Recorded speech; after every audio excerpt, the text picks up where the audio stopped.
They say, no one defies the ancestors and lives, but Solomon Ray didn't just survive. He became the line that darkness could not cross. In a land where spirits speak louder than presidents, where ancient traditions never sleep, a black soldier listened, but never bowed. And from that moment on, the wrath of the unseen world began to stir. This isn't just a tale of magic. It's a story of choice, of a man who walked a path no one dared to touch, and of a people caught between the edge of faith and the pull of darkness. So if you're ready for a story that might send chills down your spine, shake something deep inside you, and make you question what real power looks like, then hold your headphones tight. The story begins now. Chapter 1. The Blazing Calabash. Before the sun could kiss the rooftops of Zamunda Heights, Major Solomon Ray was already up. He wasn't wearing his uniform. He didn't carry a weapon, just an old brown coat hand-stitched by his mother during the first rainy season after the war. The call came just before dawn. No name, didn't need one, just a single sentence. The time has come. Solomon didn't ask questions. Some things in life don't come to be explained. They come to be faced. His car rolled past sleeping suburbs and turned onto a narrow dirt path lined with overgrown weeds and sacred stones no one dared to touch. Maps didn't mark this place, but spirits remembered the way. When he arrived, the morning still breathed mist. No guards, no greetings, just 4 men waiting elders, cloaked in thick robes, their eyes as deep as caverns, their shoulders heavy with the memory of a continent. Between them lay a faded lion skin rug, and on it, a calabash. Not the kind used to carry water, not the kind sold in street markets. This calabash was carved with symbols unseen for 3 generations. It gave off a soft crimson glow, not from any light bulb, but something alive beneath the half-born sunrise. The liquid inside shimmered, pulsing like a heartbeat. One of the elders stepped forward. His voice was low, steady, each word landing like a stone in the heart. We didn't summon you here for discussion. We're here to fulfill a legacy. Solomon said nothing. Even the wind seemed to freeze, as if holding its breath. What lies inside this calabash? The elder continued, is the power that once ruled these lands long before the white man crossed the seas. Gaddafi once tasted it. Sankara once refused it. But today, it returns to you. Solomon looked down at the thick, blood-colored liquid. It throbbed alive. Something stirred inside him, not fear, memory. He remembered his grandmother, blackout nights on the dirt floor, oil lamp shadows dancing on the walls. She used to tell stories of kings who could summon wind, of warriors whose shadows marched ahead into battle. She'd whisper, "You don't have to believe, just don't forget." The elder spoke again. The West fights with bullets, but Africa once fought with what cannot be seen. Drink, and you'll command forces no radar can detect. But know this, once the liquid touches your tongue, the path ahead is no longer yours alone. Solomon didn't respond right away. He looked each elder in the eye. These were not superstitious men. They were the living memory of a continent torn apart by beliefs twisted and betrayed. His voice dropped, almost a whisper. "If I drink this, will I still be myself?"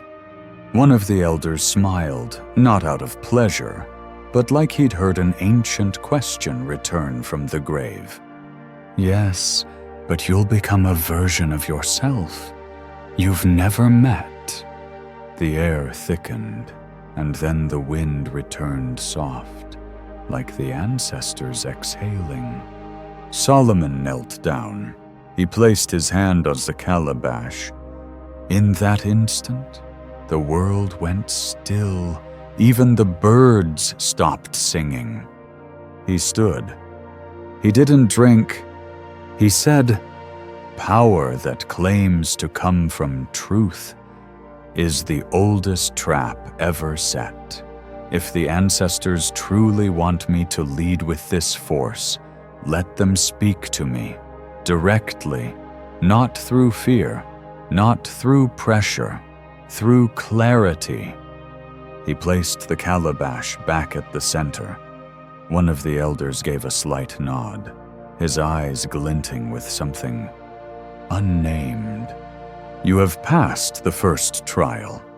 At that moment, the calabash erupted in light. A brilliant red beam tore through the sky, rising above the clouds, beyond the gaze of any man. No one in the city noticed, but far above the vultures had begun to circle. Something had awakened. Chapter 2. The Forgotten Route. Night fell over the Obele Mountains like a heavy curtain, muffling every sound beneath it. No traffic, no lights, only winding trails snaking into the earth, places where sunlight had never set foot.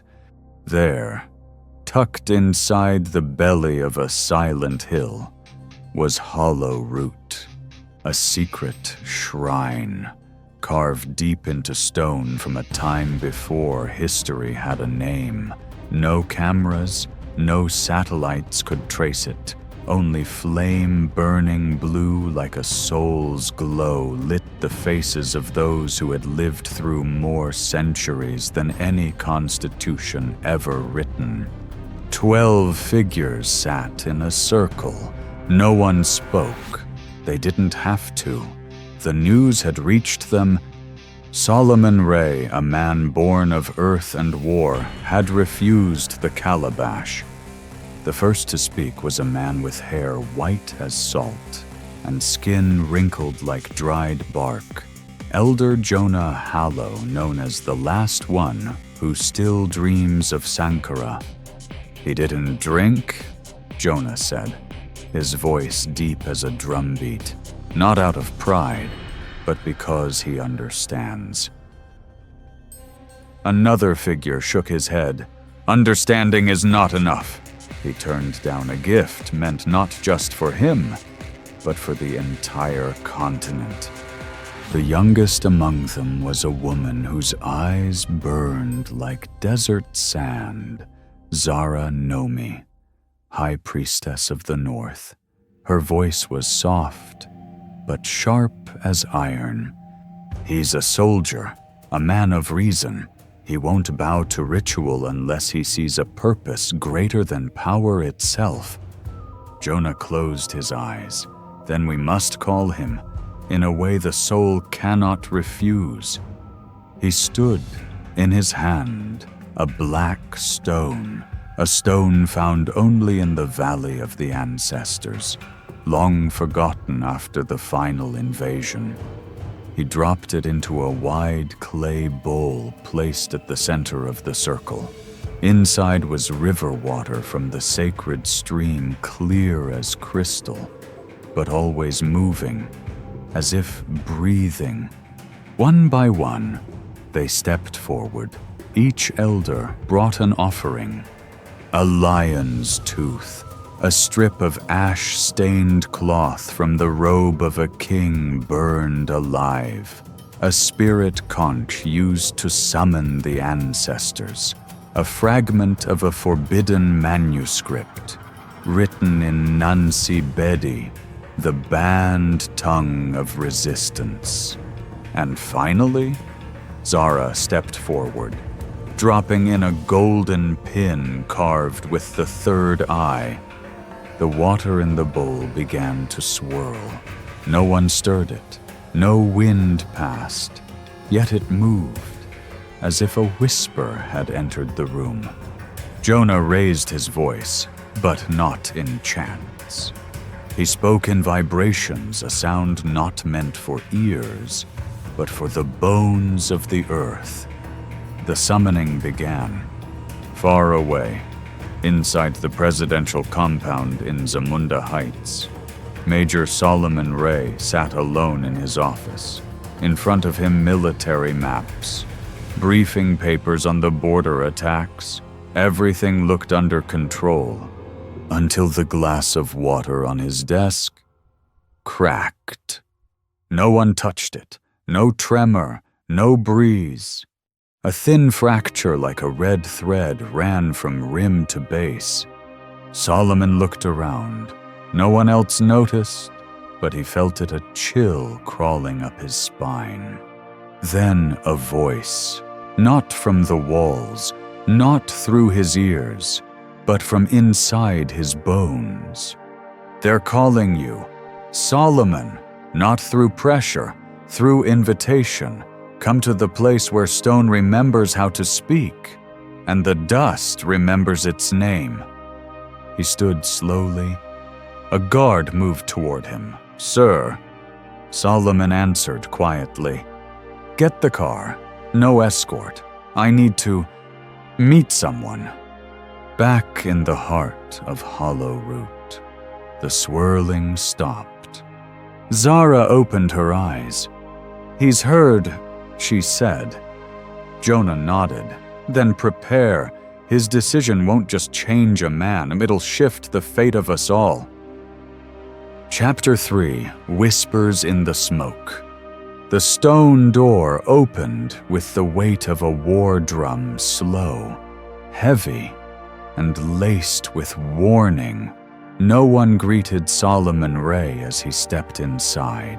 They didn't need to. Everyone in the room had known he was coming, long before he ever got the call. The torches lining the walls burned blue, not ordinary fire. This was flame from the old Nile, ignited with ash from 4 fallen temples. The chamber below the earth had no roof, yet the rain never touched it. No wind, yet the scent of wild mugwort and sacred ash coiled through the air, like incense that had forgotten how to die. At the center lay a circle crafted from buffalo bone and the bark of ancient mahogany. Inside it, 12 eyes fixed on him. No anger, no fear, no pity, only knowing. Jonah was the first to speak, not with words but through the rhythm of a drum against the stone floor. Each beat, a question. Solomon stepped into the circle. No weapons, no words, only the one thing no man could strip from him, an untamed will. A voice finally broke the silence. "Zara Nomi, keeper of the sands." She didn't veil her face like the other priestesses. Her eyes alone could conceal an entire spirit world. "Solomon Ray," she said, "you are not here as a general, but as a son of the soil." He nodded. "I understand. Speak." Zara turned her gaze towards the bowl of water at the circle's center. Smoke began to rise, not from fire, not from incense, but from the water itself. Within, the smoke faces slowly took shape, kings buried without tombs, warrior women whose names were never written, medicine men burned alive for refusing to sell their souls to the dollar, or the treaty. Jonah's whisper came next, a voice like wind brushing ancient stone. Before there was Quran or cross, our ancestors spoke to trees. Before maps, they walked by the call of the moon. And before guns, they won battles with prayers that even blood couldn't pierce. Zara continued, but now her voice no longer sounded human. We preserved a part of the old world, the part invaders could not kill, only silence. And today, you've been chosen, not to rule, but to reopen the door, the one that shut the first time Africa bowed. Solomon didn't answer right away. He stared into the swirling smoke, and in it a figure emerged, a man cloaked in white, holding a black bronze staff. Solomon knew him, not from life, but from a dream he'd had when he was 12. "Why me?" he asked. Zara didn't reply. The voice in the smoke did, because only those who reject power are strong enough to wield it. Just then, a spark rose from the bowl and touched Solomon's forehead, not hot, not painful, but like an ancient kiss. He closed his eyes, and when he opened them again, the smoke was gone. Everyone inside the circle had risen. No one told him to drink, no one told him to leave. They simply bowed, not for the power they believed he held, but for what they saw in his eyes, a man who had heard enough to know what didn't need saying. Solomon turned and walked out of the stone hollow. Outside, it was no longer day, but it wasn't night either. The sky hung gray like a prophecy, unfinished. He didn't know what lay ahead, only this. The smoke had whispered, and now the soul was awake. Chapter 4. When Blood Starts to Speak. In the days following the encounter at Rewrote, the atmosphere inside the presidential compound of Zamunda Heights began to shift. Not in any obvious way, just as if something was quietly watching. Solomon Ray returned to the routine of military life. He sat in strategy briefings, signed executive orders, sent emergency aid to the northern regions after a fresh wave of rebel attacks. Everything appeared normal, but it was within that normal that something felt wrong. One morning, as the sunlight lay soft across the compound, Solomon walked into the strategy room. On the wall, his nation's military map, the same one he'd seen every day. But today, it had changed. No one had touched it. No edits, no cuts. Yet across the western highlands, once sacred ground of the ancient warrior clans, thin red lines had appeared. Veins, sharp, stretching like blood vessels across the hills. One of the colonels looked up, frowning. Did someone update the map data? No, sir, it's the same version as last week. Solomon stepped closer, touched the wall. The red lines couldn't be erased, couldn't be altered. He said nothing, but in his chest, something in his blood began to stir. That night, back in his office, he found a letter on his desk. No stamp, no sender, just a piece of brown paper, faded ink. If the lion rejects the drum, the forest will beat louder, Blood cannot sleep when the earth is calling. At the bottom, a symbol, 3 interlocked circles. A language banned during colonial rule. Solomon knew it. He had seen it once, in his grandmother's old book, and she had warned him, "If you ever see this, remember the ancestors don't call twice." 2 days later, a trusted advisor abruptly resigned. He left behind a handwritten note. "I can no longer make sense of the forces around you, and I no longer wish to—" Solomon said nothing. Hours later, another colonel, the same man who once claimed to worship only logic, spoke during a meeting. In ancient proverbs, "It is not the man who swallows fire, it's the Mother Earth relearning how to burn." The room went still. No one spoke. No one dared to ask. Meanwhile, hundreds of miles away, in a small border village, something strange unfolded. A 3-year-old girl who had never learned to read or write began drawing symbols in the dirt with charcoal. The same marking Solomon had seen on the map. The village elders dropped to their knees. No one dared step across that soil. They called the place the Voice of Blood. At the same time, in the town of Kaya, an unnamed stone monument cracked open, revealing a piece of animal hide inside, etched with dried blood. He refused to drink, but blood will find its own way. Back inside the presidential palace, Solomon stood before the map again. He took a small knife, sliced the tip of his finger. A single drop of blood hit the floor. Silence. Then beneath his feet, the tiles began to crack.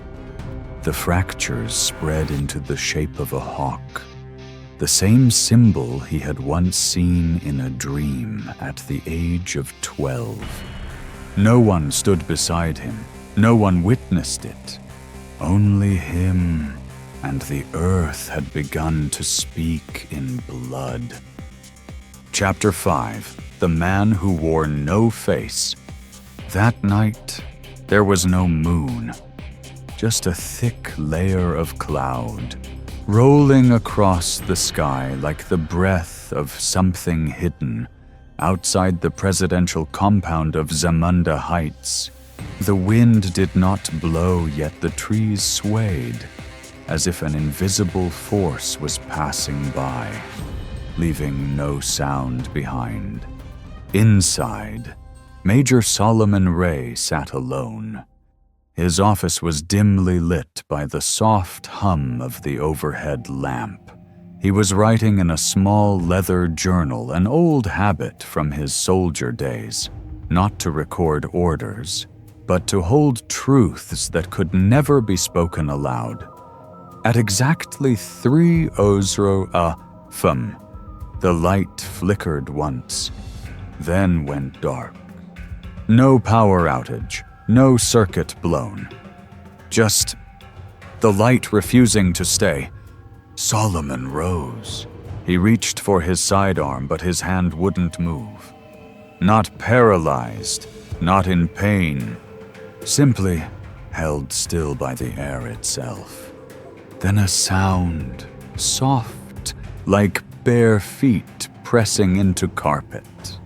He turned. At the door stood a man in a long black robe, brushing the floor.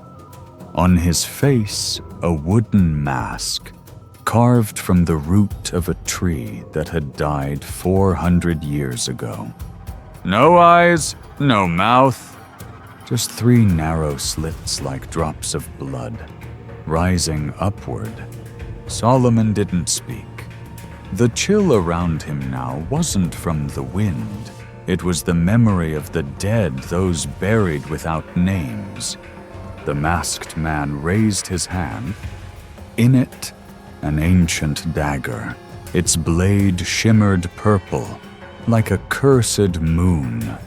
Not a weapon for killing, a blade for transferring power through blood. He did not speak, but the voice came nonetheless from the walls, from the floor, from inside Solomon's chest. You rejected the Calabash, but the Calabash does not reject you. You were chosen, and you do not choose again. Solomon did not flinch. "I've already answered," he said, his voice calm, low, without fear. The mask tilted slightly as if listening. Then it stepped forward. The blade rose. Solomon stepped forward too, not to fight, not to flee. His eyes were stone that had buried curses and survived. "I don't need magic," he said. "I need truth." The dagger neared its tip less than a hand's width from his heart, when a force erupted from within him. No sound, no light, just pressure from that place where soul meets loyalty. The blade froze, suspended mid-air. The masked man's hand began to tremble, not from weakness, but because the force behind him could go no further. The mask cracked, a thin fracture from forehead to chin, and when it split wider, the first sound from his mouth was not a voice, but a howl, like the cry of a betrayed god. Solomon raised his hand, not to strike, but to steady. "You didn't fail," he said. "You just arrived too late." The mask fell to the floor, and the figure behind it had no face. Just a swirl of smoke, shaped like a man, that dissolved into air as if it had never been there. When the lights returned, Solomon Ray was still standing, hand over heart. His blood still flowed. But one thing was clear. It no longer belonged only to him. It had begun to speak, and now the world would have to listen. Chapter 6. Even the sand remembers his name. The northern desert of Zamunda held no sound. No wind, no beasts, no human voice.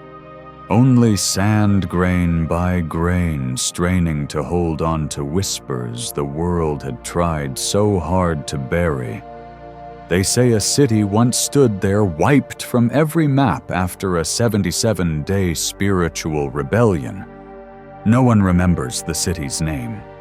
But the sand remembers, and on this night, the sand began to speak again. Back in Zamunda Heights, Solomon Ray stood by the window in his office, his gaze fixed on the horizon as if searching for something beyond the last trace of sun. He couldn't explain it, but ever since the faceless man vanished, he had started to notice. The wind had a scent. Not blood, not ash. Memory. And buried in that memory was a name he hadn't dared utter in 10 years. Elira. She arrived the next afternoon. No letter, no appointment, no clearance from the guards. She simply walked in as if the entire building had held its breath just to let her pass. Elira, the scholar once branded a dissident by the old regime, who vanished after an unauthorized investigation into the spiritual legacy of the Sahel. And now, there she stood, calm, unafraid, carrying nothing but a small wooden box. and a gaze that pierced straight into the heart of the man who had once betrayed her with silence. "How have you been, Solomon?" Her voice was like wind brushing the edge of an old wound. He didn't respond. He looked at the box. "What's inside?" Elira stepped forward. "Proof that you're not the first to say no." She opened it. Inside a half-burned scrap of parchment, inked in the forbidden Jurakan script, banned from reproduction since the first wave of colonization. It read, "When the chosen one refuses, the earth bleeds to speak instead." Elira looked at him, her eyes deep as the stone pits of ancient tombs. "They're using you as the final test, Solomon, not just for spirit, but for history." Solomon sat down, his brow pulsing with thought. "So what do you want me to do? Bo, like Gaddafi, disappear, like Sankara?" Elira smiled. "No, I want you to live, but not as a myth, as a man who understands that some things can't be won with reason alone." Outside, the first breeze in a week swept across Zamunda. Northern sand drifted in soft as a whisper. And in that whisper, Elira said, "Solomon, the sand is calling your name, and you have two choices. 1, step forward as the heir of truth. 2, let others tell your story, twisted, broken, and lost forever." Solomon rose. His eyes turned to the map where the red lines had spread wider, like the veins of a living thing. "Come with me," he said. "Where?" "To the place where the earth still remembers our names." Chapter 7. The Ones Who Rewrote the Truth. They left Zamunda at dawn, in an old, GPS-less car. No escorts, no modern tech to trace them. Just two people, Solomon and Elira, heading to one place, the Jana Valley, a place erased from recent maps, a region labeled by official history as non-existent. But as Elira had said, every place erased from the map holds a truth big enough to make someone afraid. The journey took 3 days and 3 nights, over jagged roads, past dry rivers where only hyena tracks remained. And then they arrived. Djana wasn't a valley. It was a wound, a land torn open, not by nature but by human hands. No trees, no homes, only black stone pillars rising from the sand, like the spine of a beast that had been quietly slaughtered. At the center, a sunken stone bunker, buried deep in the earth. "There was once a library here," Elira whispered. "A library. Not of books, of memory. They didn't write in letters. They recorded in sound, in symbols, in blood." They entered. Inside the darkness, hundreds of walls etched with ancient symbols, each a story of a time when black civilization ruled through spirit and knowledge. No guns, no gold, just the power within. But the carvings had been defaced. Someone or many had come before and tried to kill the past as if the future depended on forgetting. At the far end, they found one untouched stone. Carved upon it a man, holding a sword, wearing a crown made of bone, standing over 3 lines of script. The Pathkeeper, the one who stood against the dark, the victim of history. Solomon stared at the face. Not clear, but something in the eyes felt like a mirror. He was the last leader of the old movement. Elira said they called him the Unnamed One. Why? Because he refused to become a tool, just like you. A sound echoed behind them. Solomon turned. 3 men in black robes stood at the entrance.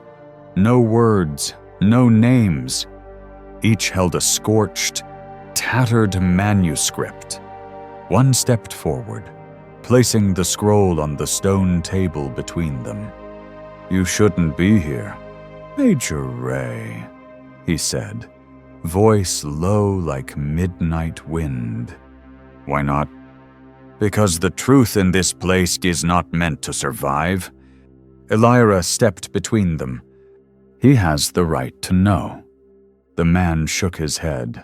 The right to know doesn't belong to the one who carries the sword. It belongs to the one who carries the curse. Solomon stepped closer. I didn't come for riddles. I came to learn what you've hidden across generations. A soft knock rang out. The second-robed man opened his scroll. Inside a forgotten map. An intricate, mystical web connecting lost spiritual centers across West Africa, each one marked by a red drop of blood, connected by lines of black ink. Solomon recognized it instantly. It was the mirror of the digital map in his war room, but this one was real. Because the current map was a lie, you were not the chosen one, said the third man. Elira was... Solomon turned. Elira didn't meet his gaze. I'm sorry, she whispered. I was sent to activate you, not to save you. The bunker seemed to exhale cold air, but I couldn't complete the mission. Why? Because I love you. And I believe you don't need magic to change the world. You just need the courage to carry the truth. A muffled explosion sounded in the distance. The bunker trembled. A wall collapsed, revealing a hidden corridor. Lined with upright mummies, eyes still open. They had been waiting for someone not chosen by ceremony, but by defiance. And now Solomon Ray had stepped into history. But not to follow it, to rewrite it. Chapter 8. The third blade cuts the deepest. It wasn't light, it wasn't darkness. It was the space between the most honest part of a soul beginning to shake. Solomon Ray knelt inside the sacred stone circle, deep beneath the earth of Jannah. His hands were bound with cords braided from the hair of the dead, flexible as leather, cold as ash. 3 blades lay on the stone table before him. The first long, straight, gleaming stood for power. The second curved, stained with dry blood, stood for vengeance. The third, small, plain, but sharp as truth, stood for sacrifice. He wasn't chosen. He wasn't forced. He wasn't advised. Only one voice echoed within him, not of gods, not of men, but of himself. If truth is a blade, will you hold it or let it slice through you? Elira was taken. The moment the ancient corridor opened and the eyes of the mummies met Solomon's, a group emerged from the shadows and dragged her away. No scream, no blood, Only a message left behind.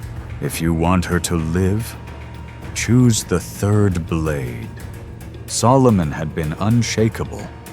He had rejected everything power, enchantment, the sweet invitations of the ancestors. But never before had he been asked to choose between the woman he loved and the ideal he believed in. The masked man returned, but this time he removed the mask. Beneath it, Malik, Solomon's brother, long presumed dead in an ambush years ago. "You thought I died so you could live in peace." Malik's voice cracked like dry bone. "You think refusal is noble, while I drank all 3 blades to preserve what you're destroying." Solomon couldn't speak. Malik stepped forward, picked up the 3rd blade, and pressed it into Solomon's hand. "You have 2 choices. Cut yourself. Offer your blood to the ancestors and Elira lives. Or pull this blade from the table and everything burns." No one said another word. Only the heartbeat remained like a slow ancestral drum, awaiting a verdict. Solomon closed his eyes. He thought of his nation, of the ones no one had ever stood for, of Elira who came to deceive, but stayed for truth, of Malik, the brother he mourned, who now stood alive, carved from bitterness, shaped by fate. Solomon opened his eyes and did what no one expected. He picked up all 3 blades. Didn't choose one, didn't reject the others. He simply fused them into one. The wind roared like thunder. The earth beneath him cracked, not from power, but from faith being disturbed. A drop of blood slid from Solomon's palm. But it wasn't red. It was black, as if he hadn't cut flesh but history itself. Malik dropped to his knees, his face drained. "No, no one is allowed to do that," Solomon whispered. "It's because no one did that we've been torn apart." In the distance, Elira collapsed onto the ground, her hands still bound, but her eyes wet with tears. She had just witnessed what no one dared believe. A man who chose not power, not vengeance, not sacrifice alone, but the totality of all 3. A man not chosen by prophecy, but by his own defiance. Chapter 9. The Curse That Spoke His Name. Legend says, "A curse only holds power when the cursed forgets their name, but when the victim calls it by name, the world must bow." That night, Zamunda did not sleep. Not because of gunfire, not because of protests, but because something unseen began whispering through the dreams of millions. In the eastern desert, an orphan boy sat up in bed, drenched in sweat, repeating one word, over and over. "Solomon! Solomon!" In the capital, deep beneath the Ministry of Defense, the military radar systems glitched, forming spirals on the screen. Symbols identical to the ancient markings found in Jana's ruins. A TV news anchor froze mid-broadcast. Her eyes went wide, irises gone white, and her voice changed. He's called its name. Now it will never sleep again. Inside the National Strategy Room, advisors scrambled into emergency meetings. What is this cyber attack? General Rano, A man who once mocked all ancestral beliefs, said nothing. He was staring at his hand, where a thin crack had appeared, spreading like a root beneath the skin. "This isn't an attack," he whispered. "It's an awakening." Back in Jana, Solomon Ray stood in the middle of a sandstorm. Elira stood behind him, her hands now free, her eyes torn between awe, fear, and something deeper. "Love, what did you do?" she asked, voice trembling. Solomon didn't turn around. He stared toward the horizon where the sky now burned with a strange crimson glow. "I called it by name. The curse no longer needs to hide. Now it's its turn to answer. In the spirit realm, where the ancestors gather, the sacred drums thundered without pause. The eldest priest muttered, his voice breaking. "The one who bears the third blade has altered the end." A matriarch whispered, afraid. "If he doesn't belong to us, but he doesn't belong to them either, then who is he?" In the royal palace, Malik Solomon's shadow brother sat in darkness. Blood dripped from his ears like tears. He whispered, "Solomon, you didn't just break the curse, you've forced history to rewrite itself." That night, every major international outlet ran headlines. "Spiritual phenomenon sweeps Zamunda. President Ray still silent. Citizens report dreaming of ancestors they never knew. Is a reality shift happening in Zamunda?" But not everyone welcomed the shift.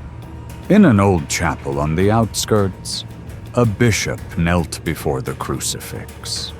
But his tears weren't from faith. They came from the wind and the voice riding on it. A voice not of God, but of something older than gods. Elsewhere, in a sealed boardroom, 3 men in suits, no names, no flags, sat around a map of Zamunda. Our contacts inside his administration say he's becoming a living legend. One of them smirked. "Legends don't live long." Back in his office, Solomon Ray penned a letter by hand. Its final line read, "I am not asking for help. I am not issuing a warning. I am only reminding you that truth needs no allies. It only needs to be called by its name." Chapter 10. The Cost of the Awakened One. They don't kill the one who carries the truth. They just make the whole world turn its back on him. Elira Nyong'o. Unfinished Journal. 3 days after the Jana event, Solomon Ray's image flooded global headlines, but not as president of Zamunda. Instead, mystic extremist destabilizing the Sahel, the rise of African theocracy, a threat born from cultural shadows.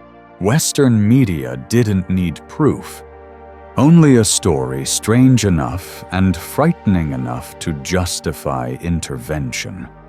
At the United Nations, the French delegate declared, "Zamunda is diverging from global order. We cannot let legends dictate legislation." The Secretary General said nothing, not because he agreed, but because he had dreamt of a man in tattered clothes, standing in fire, holding a blade, calling his name 3 times. In Washington, a memo circulated. Solomon Ray could become another Gaddafi or worse if he's not neutralized. His influence will extend beyond borders. Back in Zamunda, Solomon gave no interviews, no rebuttals, no denials.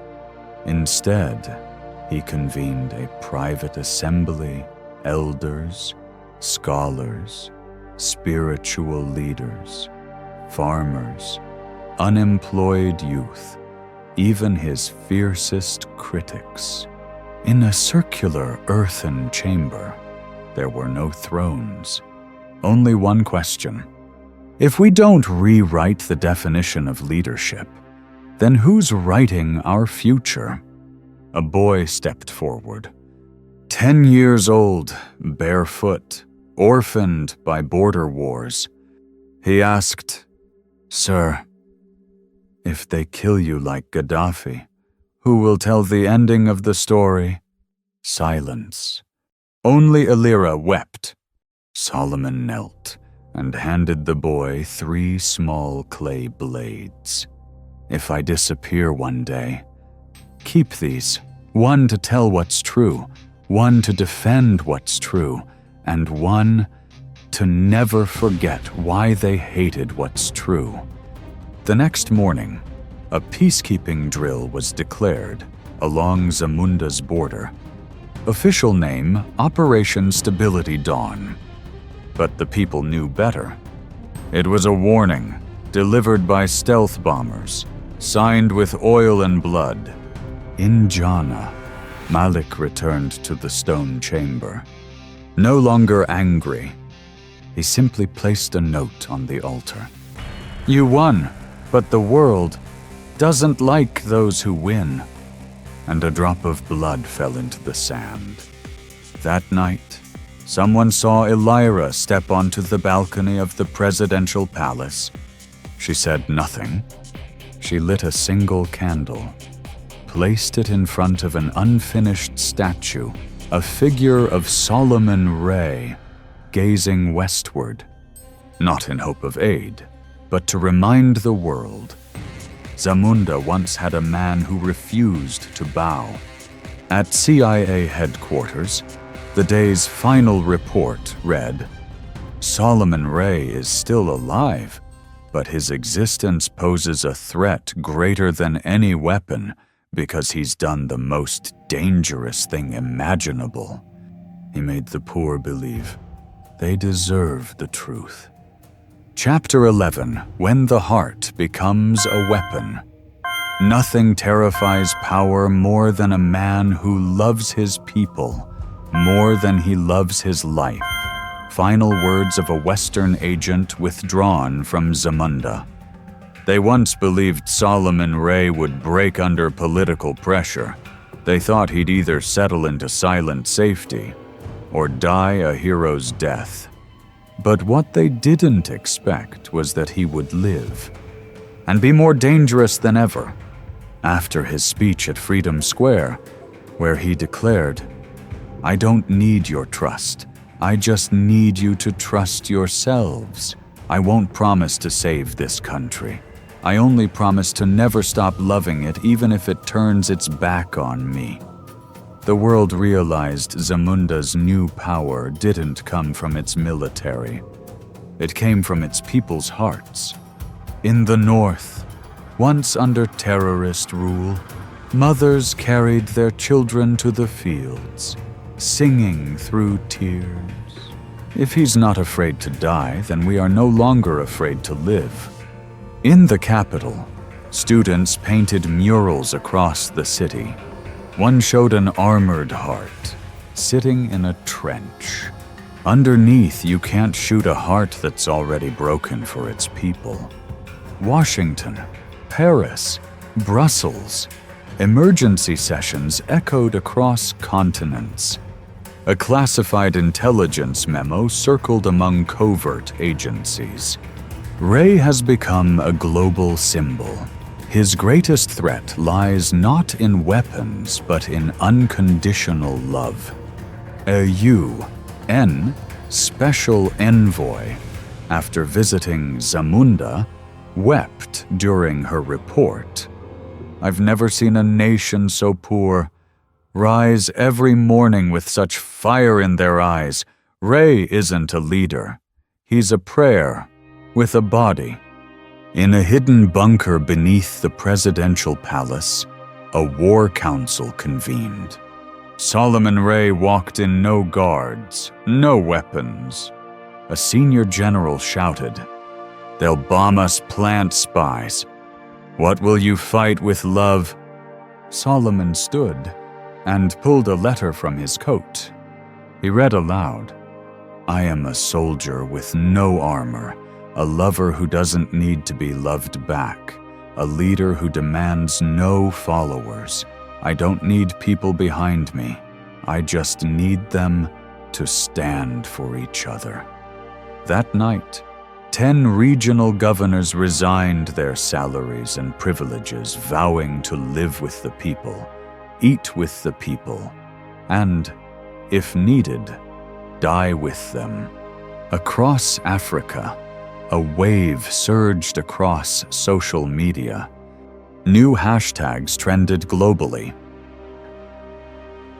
Heart of Ray, love is resistance.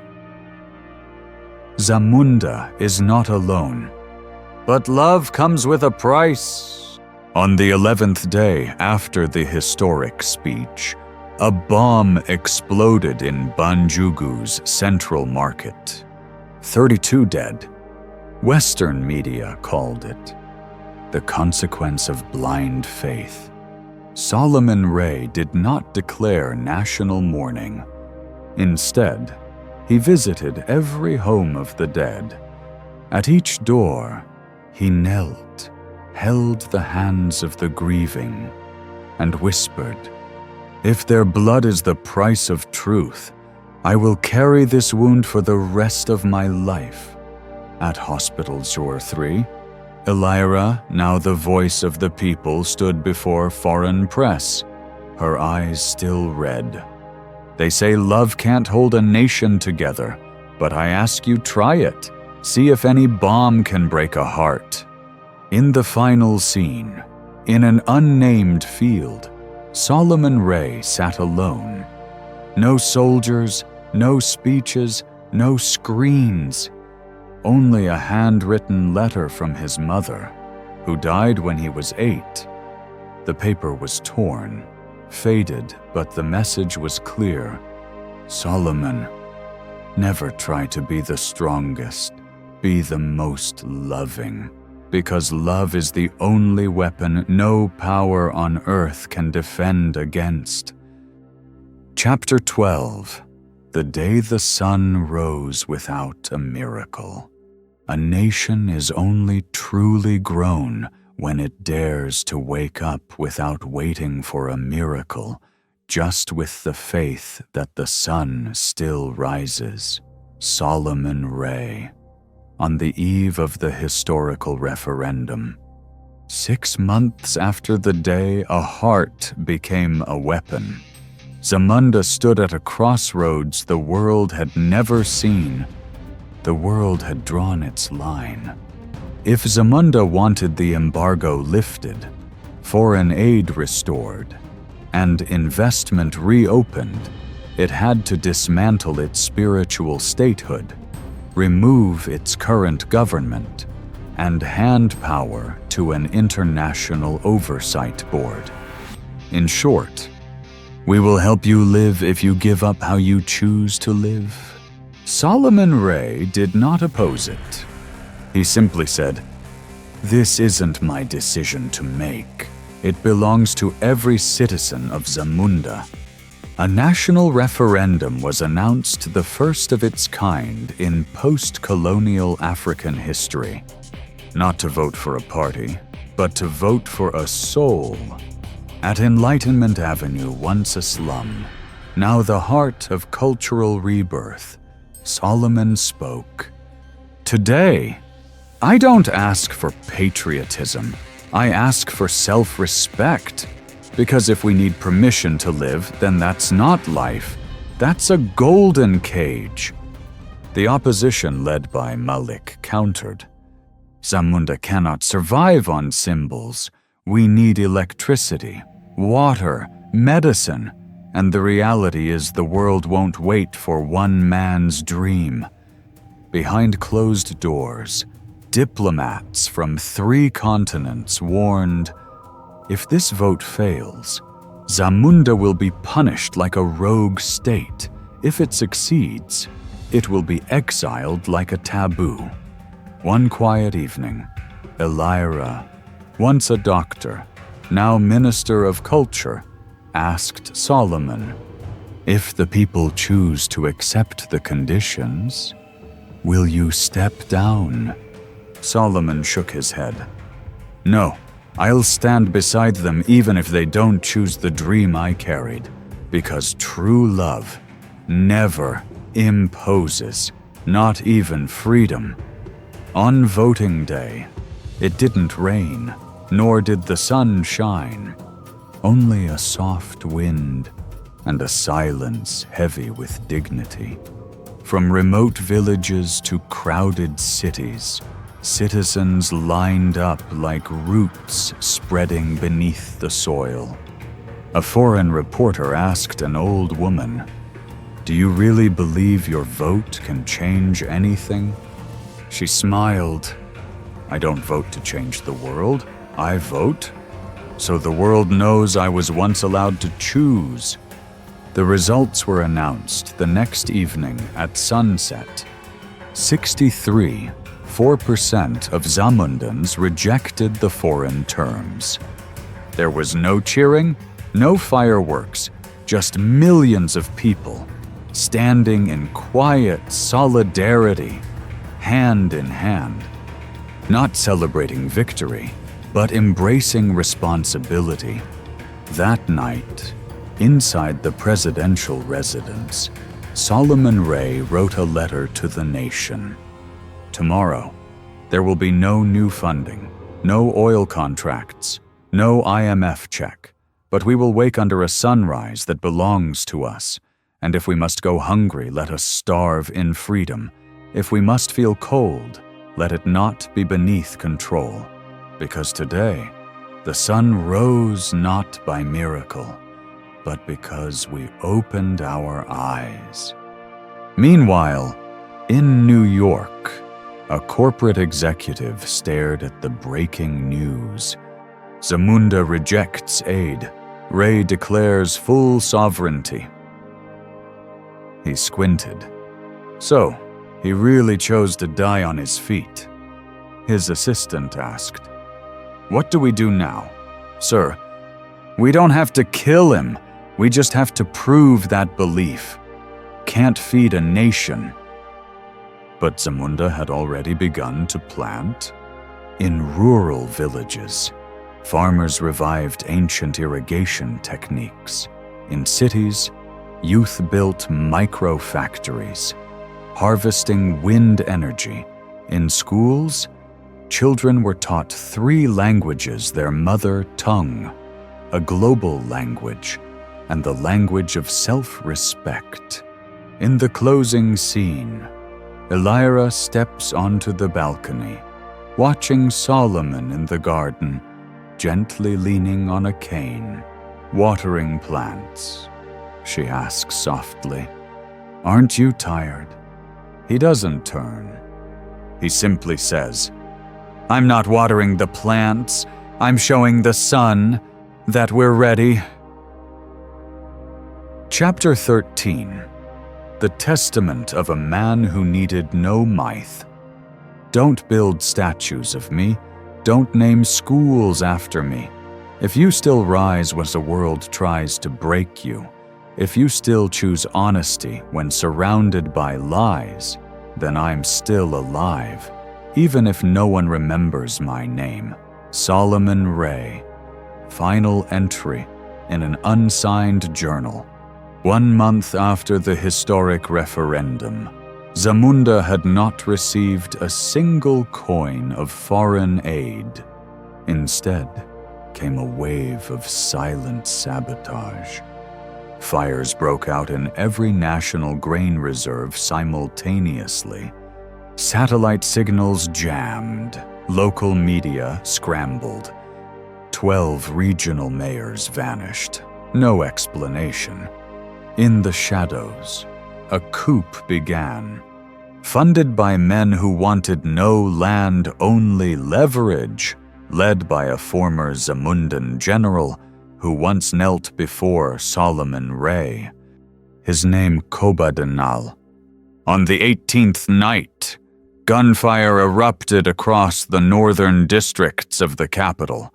The army split, some loyal to Ray, some bought with blood money. Solomon Ray refused to retreat. He didn't go to a bunker, didn't put on armor. He went to the national radio station, dead for years. With an old microphone, he sent out one final transmission. I give no orders. I beg for nothing. I only say what I believe. If any of you are still standing, protect this dream, not for me, but for yourselves. In the countryside, farmers stood in the roads holding sickles. In the capital, students stacked plastic chairs into barricades. In the national prison, inmates and guards stood shoulder to shoulder to maintain peace. No one told them what to do. They simply did it. When the coup forces reached the presidential palace, they found no one, only a sealed letter on a stone desk, pressed with red wax, unsigned. If you came looking for someone to blame, I'm already gone. If you came looking for a legend to kill, I was never one. I was simply a man who understood power doesn't live in thrones. It lives in those who sit with their people over meals without salt. If you win, remember, you didn't kill me. You killed your belief that men like me could exist. And if you lose, let this nation write its next chapter. Without me, without magic, just with a light inside that never dims. Solomon Ray was never seen again after that night. There was no funeral, no photo, no grave. Only a faceless monument, built with clay bricks by the people themselves. Etched onto it, just one folk proverb. If our hearts still beat for what's right, then he is not dead. 10 years later, Elira, now Zamunda's first directly elected prime minister, held the nation's first memorial. There were no flags on the stage, only a weathered, nameless journal found in a wooden box beneath an old tree. She opened to the final page. If someday Zamunda forgets me, I'll be glad, because it means they no longer need me, and that is the only victory I ever wanted. From the unsigned journal, at Hart Square, citizens lit candles. A child turned to his father. Dad, was he real or just a story? The father smiled. My son, legends are remembered because people need to, but Solomon Ray lives on even when we don't need to remember because we're still living the way he taught us to. And that was the end of a man who needed no tribute, no miracles, only a heart that never betrayed the light. There are some people who, when they disappear, leave behind no statues, no medals, just a silence so profound it makes an entire nation pause to listen. Solomon Ray did not choose power. He did not choose miracles. He chose to leave behind a path, one that forces anyone who walks it to ask themselves, if given the choice between a miracle and the truth, what would I choose? If this story made you pause, if it stirred something inside you, even for a few seconds, then maybe, just maybe, you've heard the same calling he once did? Leave us a comment below and share with us. Would you choose the miracle or the truth? And if you believe the world still needs stories like this, stories that don't glorify power, but simply illuminate what it means to be human, then don't forget, like this video, subscribe to Tales of Black, and share it with those who still believe in the power of belief, even if history never writes their names. This is Tales of Black, where legends aren't created, they're chosen in silence. Thank you for staying until the end. We'll see you again in another story, somewhere where the ancestors still whisper through the wind.